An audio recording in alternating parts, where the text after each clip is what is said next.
Circles in space that are arranged so as to create beautiful ornaments.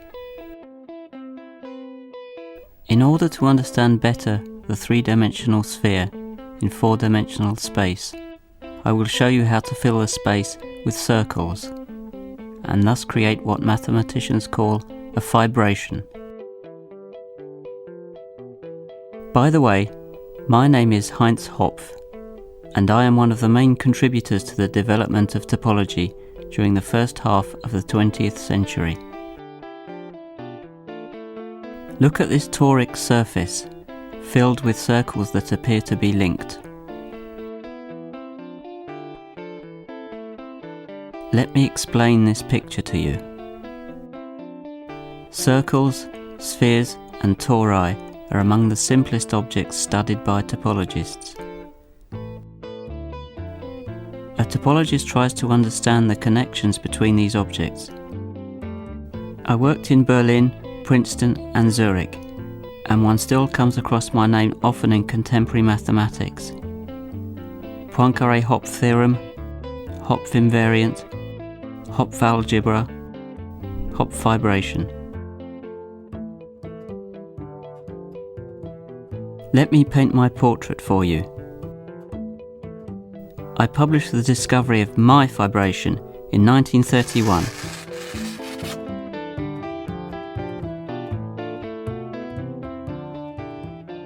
But as always, I have to say that I relied upon many predecessors, like Clifford for instance, who you see here, and who worked in England during the 19th century.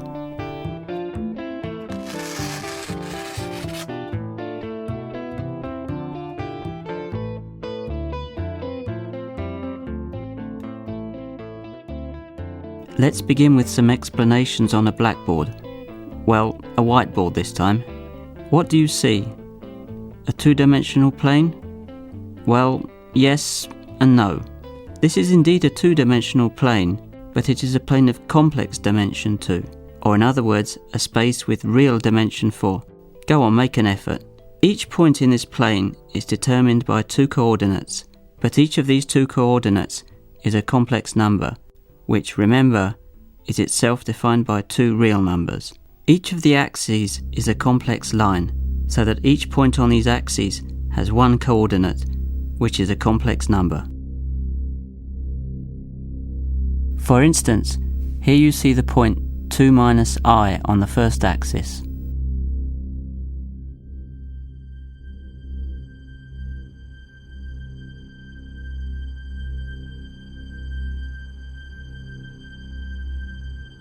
The same is true for the other axis, the y-axis. Here we can see the point 1 minus 2i on this axis. Now our whiteboard is magical, but not enough to be able to show us the two planes simultaneously. If we try to depict them in three-dimensional space, they will intersect along a line, but in four-dimensional space, they intersect only at the origin. After all, they are axes. Now what do you see? A circle? Yes and no. What you see, or rather what you should imagine, is the set of points in four-dimensional space that are at distance 1 from the origin. In other words, this is nothing other than the three-sphere S3. Well, of course you need to have a little imagination.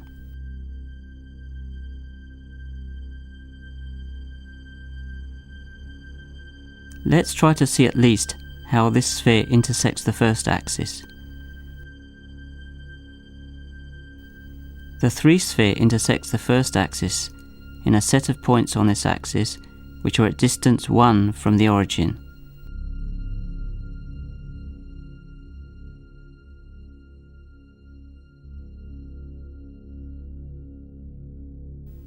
You see, the three-sphere intersects the first axis in a circle.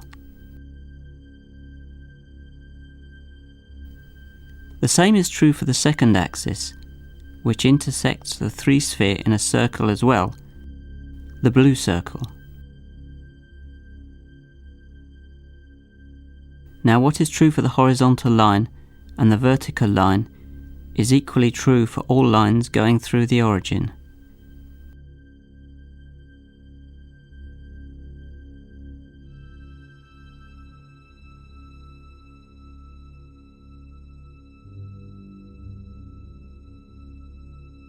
Here you can see the line with equation z2 equal to minus 2z1. But we could do the same with any line z2 equal to a times z1 for any complex number a.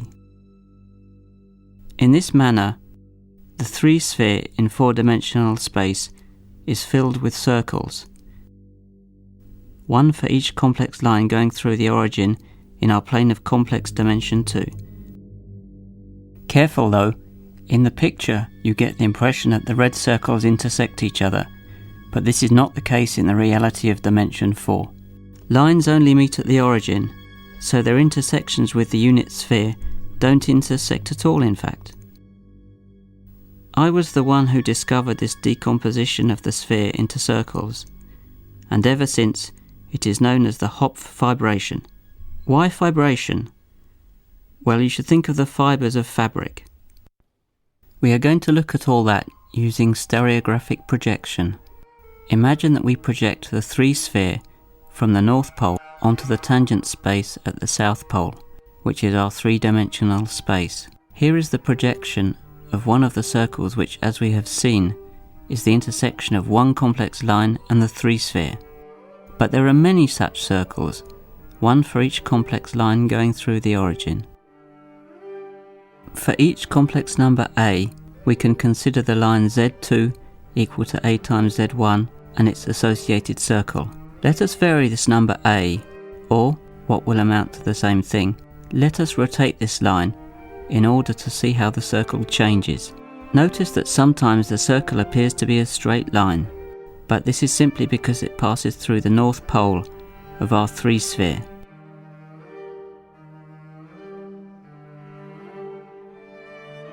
Let's look at two of these circles simultaneously.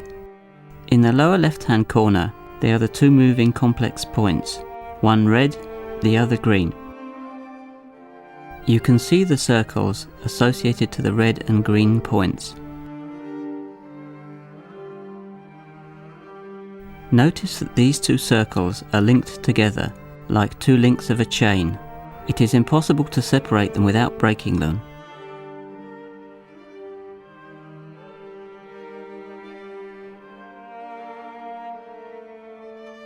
For the fun of it, let's consider 3 circles. Look at the dance of these 3 linked circles.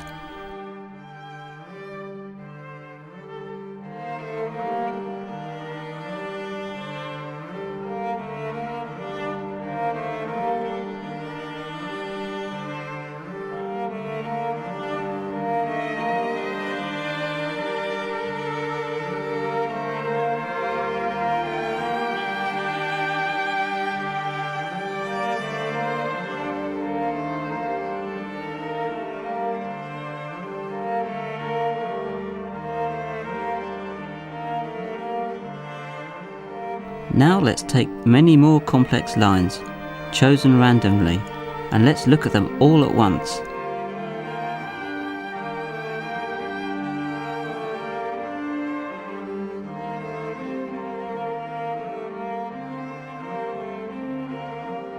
The circles fill up the space, and no two of them intersect.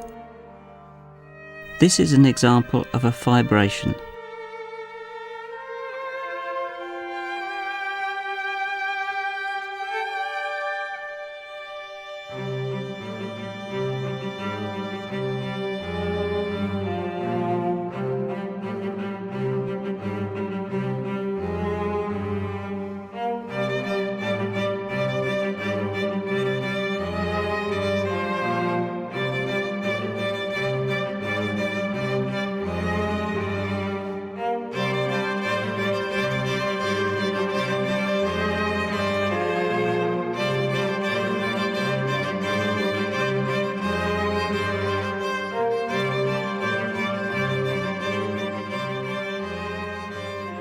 Let's try to understand this better by returning to the board for a moment. Look, we have a Hopf circle for each line. Each one of these lines has an equation of the form z2 equal to a times z1, where a is a complex number, the slope of the line, and is indicated by the red point moving on the green line. Actually, the vertical axis does not have such an equation, but in this case, we may see that a is infinite. Don't forget that a is a complex number. The green line is also a complex line, so it is a real plane, of course. Summing up, the complex lines that we are interested in are completely described by a point on the green line and an additional point at infinity.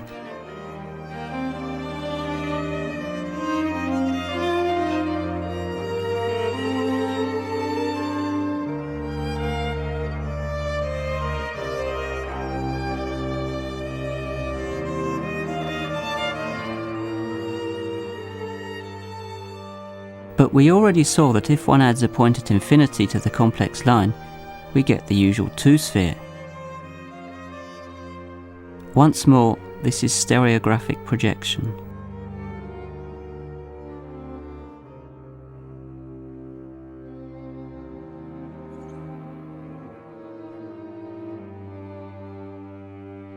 So the complex lines that interest us are described by points on the yellow sphere, the two-dimensional sphere S2.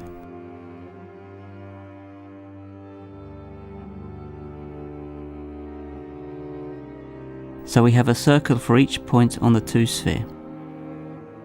But a circle is a sphere of dimension 1, isn't it?